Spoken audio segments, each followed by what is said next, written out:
हादसे में मकान की तीसरी मंजिल पर सो रही 3 सगी बहनों को अपना बचाव करने का मौका ही नहीं मिला और आग में झुलसकर तीनों ने दम तोड़ दिया। इन तीनों की पहचान 16 वर्षीय सानिया, 14 वर्षीय बिस्मा और 12 वर्षीय सैकिया के रूप में की गई है, जो अब्दुल लतीफ लोन की बेटियां हैं। इस हादसे में मकान भी बुरी तरह से जलकर राख हो गया। चलिए रुक करते हैं, हमारे साथ हमारे संवाददाता इस खबर पर नदीम ज्वाइन कर चुके हैं। नदीम, बेहद दिल दहला देने वाला हादसा, 3 मासूम बच्चियों की इसमें मौत हुई है और क्या कुछ नुकसान हुआ है, बताइएगा। जी बिल्कुल प्रियंका, देखिए मैं आपको एक चीज बता दूं कि गुज़श्ता रात ताजनिहाल धनमस्ता का मकाम है, जहां पर एक रिहायशी मकान जो Abdul Latif loan son of Abdul Rashid loan का बताया जा रहा है, उसके घर में अचानक आग नमूदार हुई, जिसने पूरे मकान को अपनी लपेट में ले लिया और जिस भी 3 सगी बहनों ने भी इस आग की वारदात में अपनी जान गंवाई है। जहां पर इस आग की इत्ला मिलते ही, खबर मिलते ही मकामी लोगों ने हादसा का रुख किया, वहां पर आग पर काबू पाने की कोशिश की। लेकिन निहायत ही बदकिस्मती की बात है कि जब तक लोगों ने आग पर काबू पाने की कोशिश की, तब तक 3 बहनों ने अपनी जान गंवा दी थी। हालांकि इस बीच हम देखें लोगों के कहीं न कहीं एतराजात भी हैं, लेकिन ये इस तरह का इलाका है कि वहां फायर एंड इमरजेंसी सर्विसेज को पहुंचाना भी काफी मुश्किल है। लेकिन एक और बात है कि वहां पर फायर एंड इमरजेंसी सर्विसेज अगर पहुंचानी है तो जाहिर सी बात है वो या रामबन से ले जानी है आपको या बानिहाल से ले जानी है, तो जाहिर सी बात है जो रोड का डिस्टेंस है वो काफी ज्यादा है, जिस वजह से वक्त पर वहां पर गाड़ी नहीं पहुंच पाती है।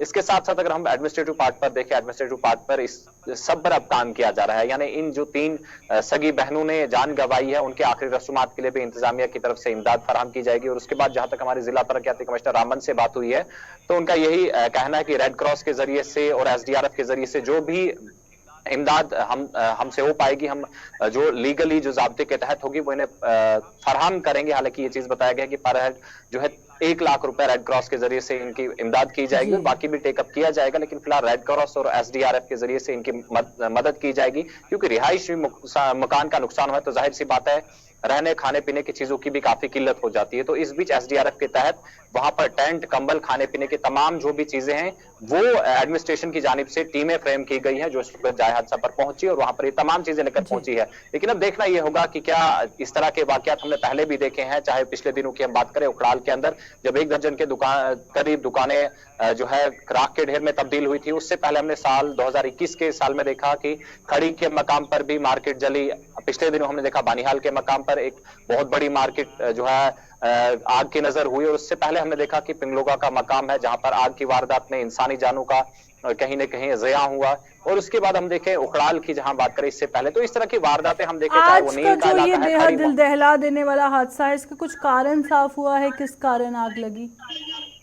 बिल्कुल, देखिए प्रियंका, अभी तो ये चीजें क्लियर नहीं हो पाई है, लेकिन जब हम देखें क्योंकि इस घर 3 मंजिला घर था और 2 छतें जो इसकी टॉप फ्लोर्स हैं वो जले हैं, तो जाहिर सी बात है कहीं न कहीं इसे शॉर्ट सर्किट कह सकते हैं, लेकिन अब ऑफिशियली इस चीज को नहीं बताया गया है। लेकिन देखिए आग की वारदात एक तरफ है, लेकिन दूसरी तरफ एडमिनिस्ट्रेशन या फायर एंड इमरजेंसी सर्विसेज इसके आग की वारदातों से निपटने के लिए किस हद तक तैयार है, ये चीजें हमें देखनी होंगी। कि पिछली बार जब लोगों ने एहतजाज भी किया कि जनाब आप फायर एंड इमरजेंसी सर्विसेज यहाँ पहुंचाइएगा, लेकिन वो तमाम चीजें वहां अवेलेबल न होने की वजह से नुकसान जो है बड़े पैमाने पर हो रहा है, चाहे वो हम बिजनेस की बात करें या फिर आज जो गुज़श्ता शब जो हमने वाकया देखा आग की वारदात का, उसमें जो इंसानी जानें जाया हुई, तो जाहिर सी बात है ये लम्हा फिक्र है। और जो भी कंसर्न अथॉरिटीज है उन्हें चाहिए कि वो इस इलाके में फायर एंड इमरजेंसी सर्विसेज खिदमत लोगों को फराहम करे, ताकि जो नुकसान हो रहा है कहीं न कहीं उस पर रोक लगाई जा सके। जी प्रियंका, चलिए बहुत बहुत शुक्रिया नदीम ज्वाइन करने के लिए। आज एक बेहद दिल दहला देने वाला हादसा हुआ है, 3 सगी बहनों की इसमें मौत वाक़या हुई है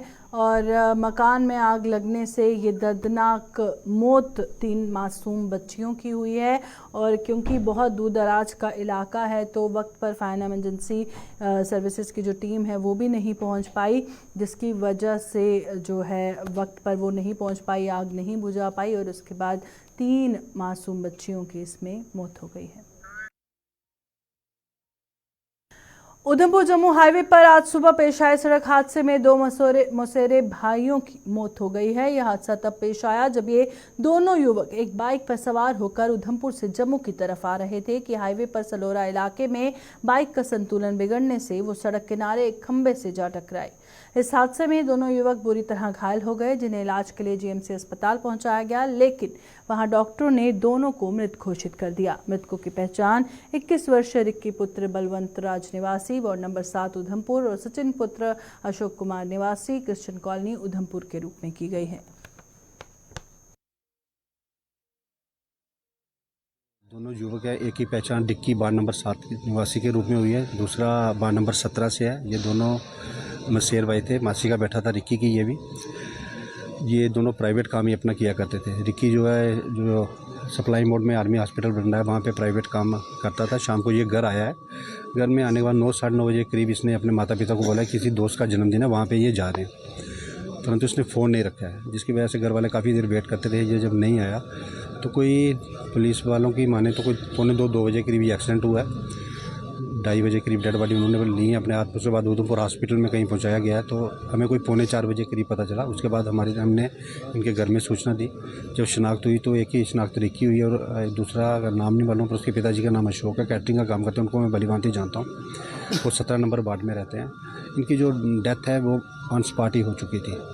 हम परमात्मा से यही दुआ करते हैं कि ये जो हादसा है इसको सहने की शक्ति इनके माता पिता को परमात्मा प्रदान करे।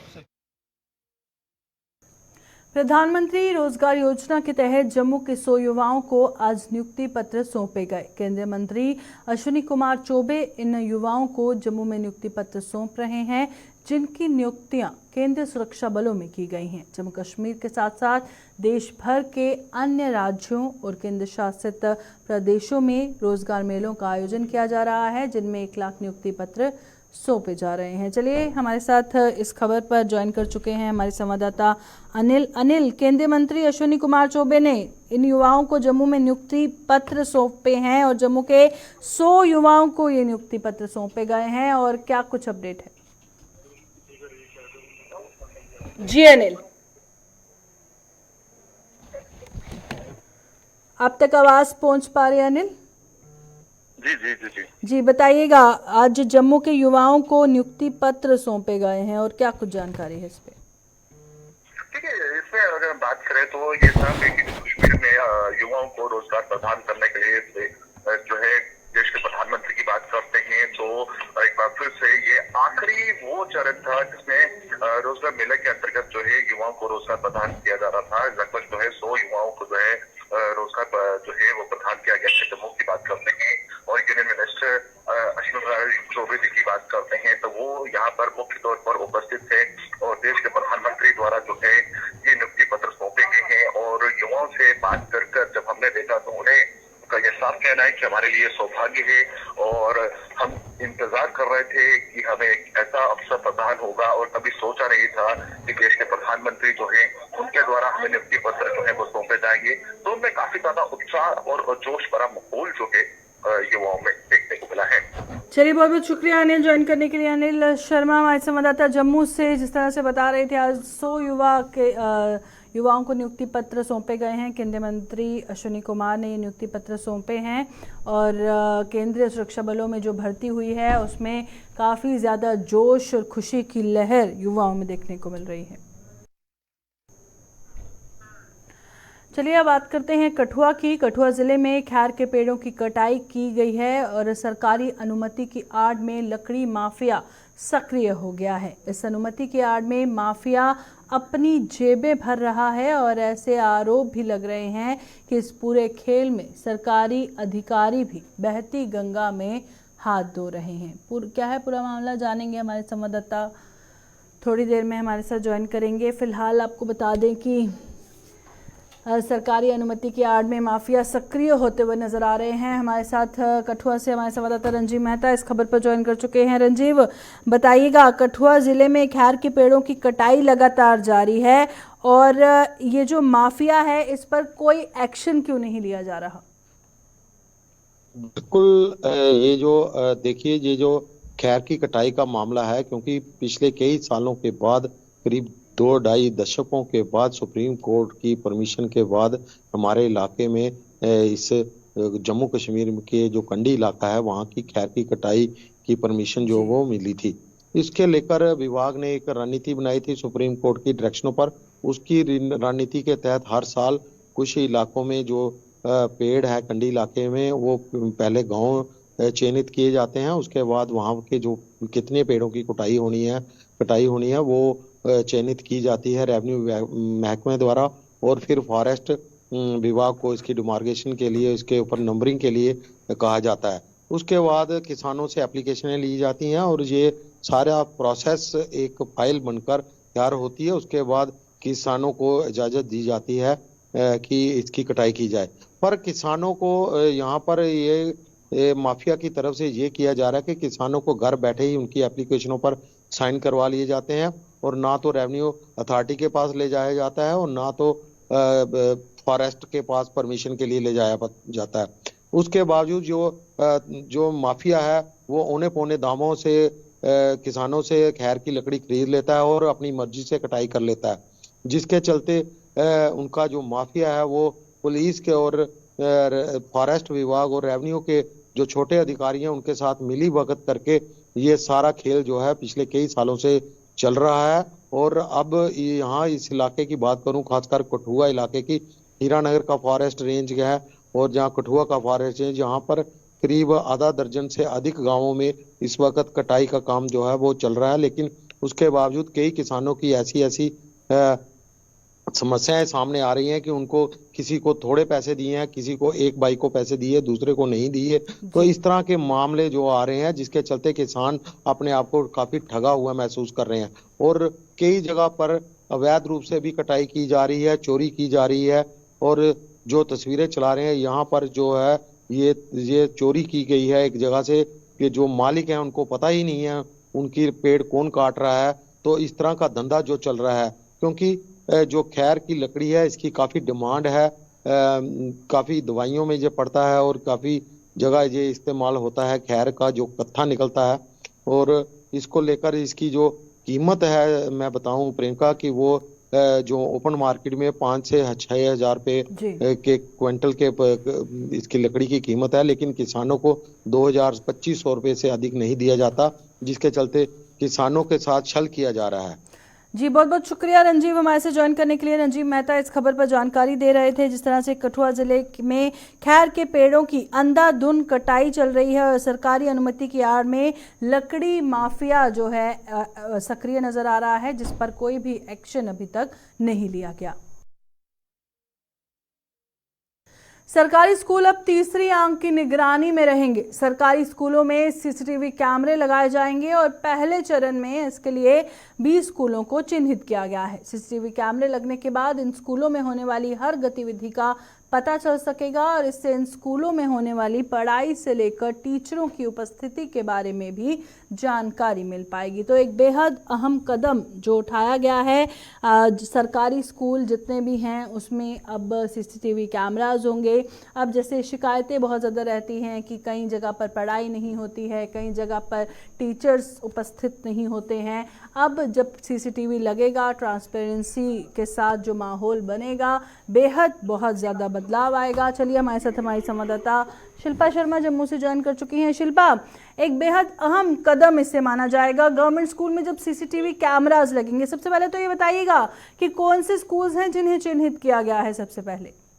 जी बिल्कुल, देखिए सरकारी स्कूलों में अब सीसीटीवी कैमरा से जो है वो निगरानी रखी जाएगी और फर्स्ट फेज में बताया जा रहा है कि 200 के करीब जो है 200 स्कूलों की में जो है ये चिन्हित किया जाएगा, कैमरे लगाए जाएंगे। मैं आपको बता दूं कि जिस तरीके से स्कूल में हर कक्षा, मुख्य गेट और साथ ही साथ प्रधानाचार्य कक्षा सहित अन्य जगहों पर जो है वो कैमरे लगाए जाएंगे और कैमरे से ये होगा कि बच्चों की जो जिस तरीके से बच्चों को पढ़ाया जाता है उस पर निगरानी रखी जाएगी।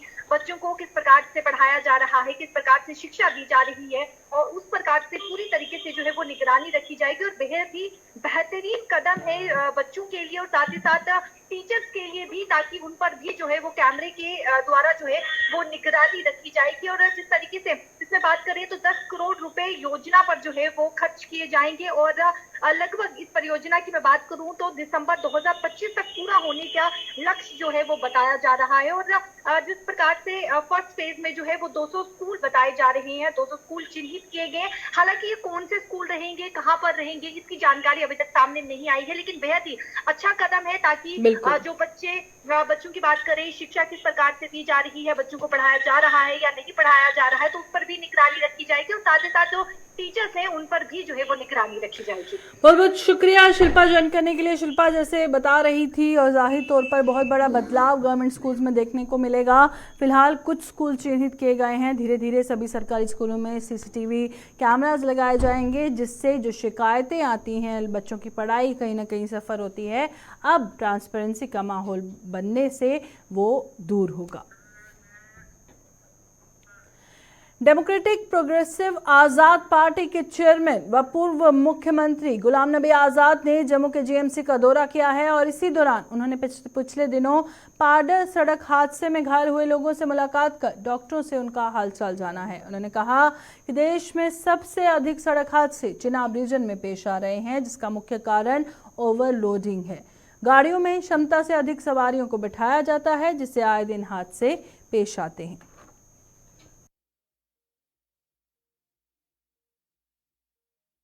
स्टेट में या पूरी हिंदुस्तान में जितने भी एक्सीडेंट होते हैं उनमें सबसे ज़्यादा जो संख्या है वो चिनाब वैली में होती है, चाहे वो रामबन डिस्ट्रिक्ट हो, डोडा डिस्ट्रिक्ट हो, किश्तवाड़ डिस्ट्रिक्ट हो। पर उसके नहीं ऑर्डर तो किश्तवाड़ डिस्ट्रिक्ट में ही आया ना। उसके कारण है, एक तो सड़कें जिगजैग हैं, मोड़ पे मोड़ है, मोड़ पे मोड़ है। तो जब तक ड्राइवर बड़ा ट्रेंड ना हो उन मोड़ों में, तो अधिकतर अनट्रेंड ड्राइवर होते हैं, तो उस वो मोड़ पे गाड़ी नहीं काट सकते। और दूसरा कारण जो कि इस गाड़ी के लिए भी था और पहली जो बस डोडा के पास में उसमें भी यही था कि लोग डबल थे। अब इसमें जो पार्डर वाला है इसमें 15 लोग थे, लेकिन ये था 7 सीटर, तो दुगने से भी ज़्यादा लोग थे। अब जब दुगने से ज़्यादा लोग हैं, एक तो ड्राइवर को ठीक से दिखाई नहीं देता है और ड्राइवर का गाड़ी का बैलेंस बिगड़ जाता है। एक ही साइड ज़्यादा बैठ जाए तो बैलेंस उधर हो जाता है। तो सरकार को ये भी देखना चाहिए कि ड्राइवर इस चिनाब वैली में ट्रेंड हो, कुछ ट्रेनिंग देनी चाहिए और ये भी इंश्योर करना चाहिए कि उनमें ये ओवरलोडिंग ना हो। पूर्व केंद्रीय स्वास्थ्य मंत्री व डेमोक्रेटिक प्रोग्रेसिव आज़ाद पार्टी के चेयरमैन गुलाम नबी आज़ाद ने विश्व में बढ़ रहे मरीजों की संख्या पर चिंता जताई है। उन्होंने कहा कि वर्ष 2030 तक विश्व भर में मरीजों की संख्या में भारी बढ़ोतरी होगी और लोग विभिन्न बीमारियों से ग्रस्त होंगे और ये विश्व के अन्य मुल्कों के साथ साथ भारत के लिए भी एक बड़ी चुनौती है। उन्होंने बताया कि देश की पूर्व मौजूदा सरकार द्वारा अस्पतालों का समय समय पर निर्माण करवाया गया है, लेकिन मरीजों की संख्या इस कदर बढ़ रही है कि अस्पताल भी अब कम पड़ने लगे हैं। अब सरकार को इस चुनौती को ध्यान में रखते हुए अस्पतालों का निर्माण कराना होगा ताकि इस चुनौती से निपटा जा सके। हॉस्पिटल तो बहुत बने हैं, बनाए हैं, हमारे वक्त में भी बने हैं, लेकिन पेशेंट बहुत हो रहे हैं और वो यहाँ की नहीं पूरी दुनिया में ही। ये एक फेज़ था 2020 से और 2030 तक, बहुत ख़राब फेज़ है बीमारों के लिए। उनकी संख्या पूरे विश्व में, पूरी दुनिया में बहुत बढ़ जाएगी और ख़ास तौर से हमारे हिंदुस्तान में ज़्यादा बढ़ेगी आबादी के कारण, और हमारा जो लिविंग स्टाइल है, खाने पीने रहने का, उसमें ज़्यादा बढ़ेगा। और आने वाले वक्त के लिए हमें और सतर्क रहना होगा। WHO जो वर्ल्ड हेल्थ ऑर्गेनाइजेशन है, जो पूरी दुनिया को मॉनिटर करते हैं, उन्हीं के अनुसार तो 2030 के आसपास तो और ज़्यादा बढ़ेंगी और बड़ी बीमारियां बढ़ेंगी। कैंसर की बीमारियां, हाइपरटेंशन की, शुगर की, ये बहुत सारी चीज़ें। इसलिए आज कोई भी हम हॉस्पिटल बनाएं तो वो आगे 40-50 साल तक चलना चाहें। अब छोटे छोटे हॉस्पिटल बनाने से नहीं, वो क्योंकि जितने भी हम जब तक हॉस्पिटल तैयार करते हैं तब तक बीमारों की तादाद जो है, संख्या, वो डबल हो जाती है। Jammu city ration dealer association ने कश्मीर की तर्ज पर जम्मू में भी राशन डीलरों को फूड कॉरपोरेशन ऑफ इंडिया के गोदामों में उन्हें राशन की डिलीवरी उनकी दुकानों तक करने की मांग की है। जम्मू में आज इस मांग को लेकर राशन डीलरों ने प्रदर्शन करते हुए इस मांग को जोर शोर से उठाया ताकि हर उपभोक्ता को उसके लिए निर्धारित मात्रा में राशन मिले और इसमें कोई हेरफेर न हो सके। एसोसिएशन के प्रधान सुरेंद्र सिंह ने कश्मीर घाटी में FCI के गोदामों से राशन डीलरों को दी जा रही डिलीवरी की प्रक्रिया की सराहना की है और उसी तर्ज पर जम्मू में भी राशन डीलरों को डिलीवरी देने की जरूरत पर बल दिया है।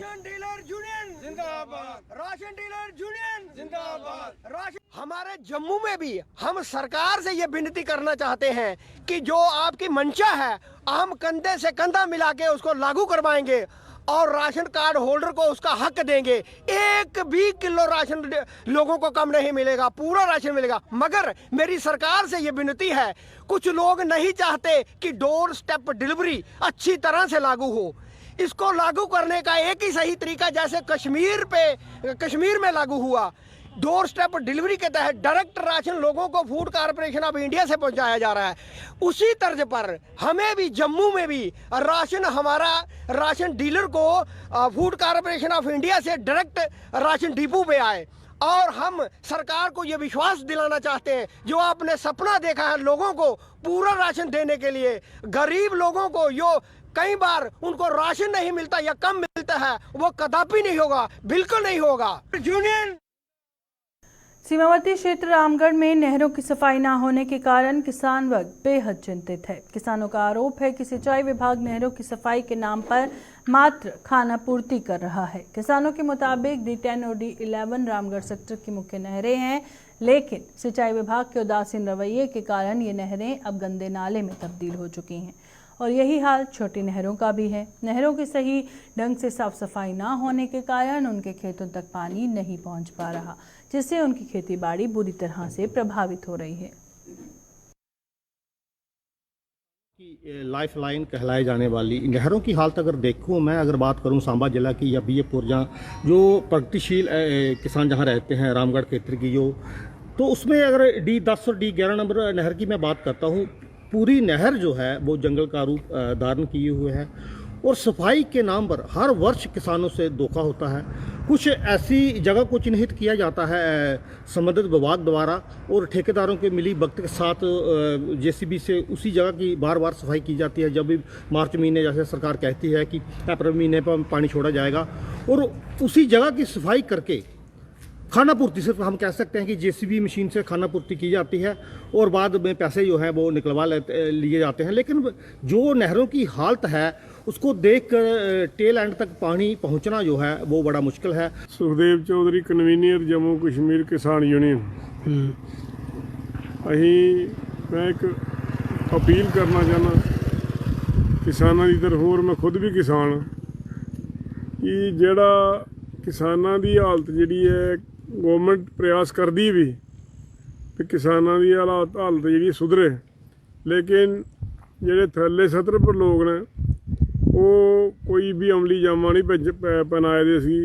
किसानों की बिजली नहीं मिलती भी, पंप सैट जेडे ने बिजली के बगैर बंद ही रहते हैं तकरीबन। अगे सर्दियों कंटेनमेंट नहीं ही, हुण सर्दियों भी कंटेनमेंट जी है शुरू हुई है। असीं अपील कर रहे हैं गवर्नर साहब अगे, लेफ्टिनेंट गवर्नर साहब अगे कि जेड़ा नीचले अमला फैला इन्हां की थोड़ा जिहा गौर फरमान। सर क्या नाम है? नवीन चौधरी। क्या यहाँ पर? सर ये मैं मीडिया के थ्रू बताना चाहता हूँ आवाम को कि जब से हमने होश संभाला है हमने ये अभी तक देखा है कि नहरों में पानी कभी नहीं आया और नहरें कूड़ेदान में तब्दील हो रही हैं और प्रशासन इरिगेशन डिपार्टमेंट चैन की नींद सोया हुआ है। बहुत बार अपील करने के बावजूद भी मगर इस पे कोई कार्रवाई नहीं की गई। और मैं बताना चाहता हूँ कि सरकार जो आज बड़े बड़े केंद्रीय सरकार अभियान चला रही है, स्वच्छ भारत अभियान चला रही है, मगर लोगों तक शायद ये चीज़ों का लाभ नहीं पहुंच रहा है और नहरों का पैसा भी निकलता है मगर नहरें अभी तक ना कोई साफ़ सफाई करते हैं। अगर नहरों का पानी छोड़ा जाए तो लाखों किसानों की जो फसलों को फ़ायदा हो सकता है। अभी के बुलेटिन में फिलहाल इतना ही, दीजिए इजाज़त, नमस्कार।